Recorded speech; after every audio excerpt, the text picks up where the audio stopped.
given. You have the initial velocity of the truck, you have the initial velocity of the car. So from this formula, what you can do, you can just say the mass. Let's start with, let's say object 1 is the truck. Né? So what is the mass of the truck? The mass is 4,000. We need to take that mass of 4,000. We need to multiply it with the initial velocity of the truck.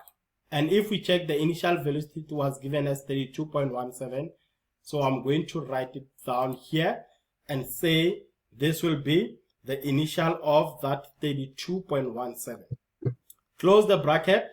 We add this to the mass of the car. What was the mass? 2,000.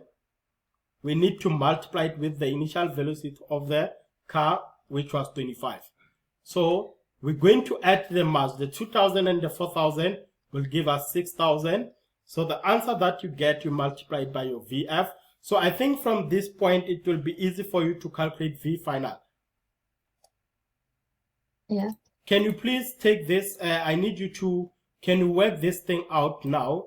Tell me what is the answer for that part. Just put everything on the calculator. Tell me what is the answer for that part. Okay.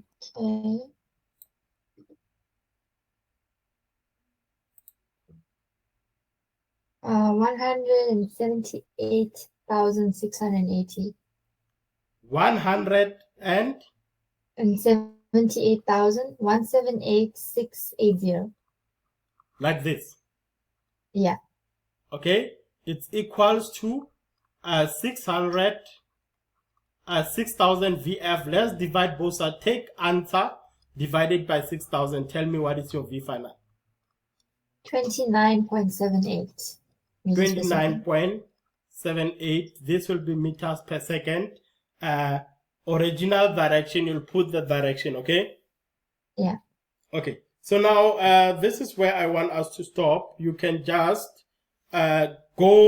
you can work on some of questions. For example, if there's something that you don't understand,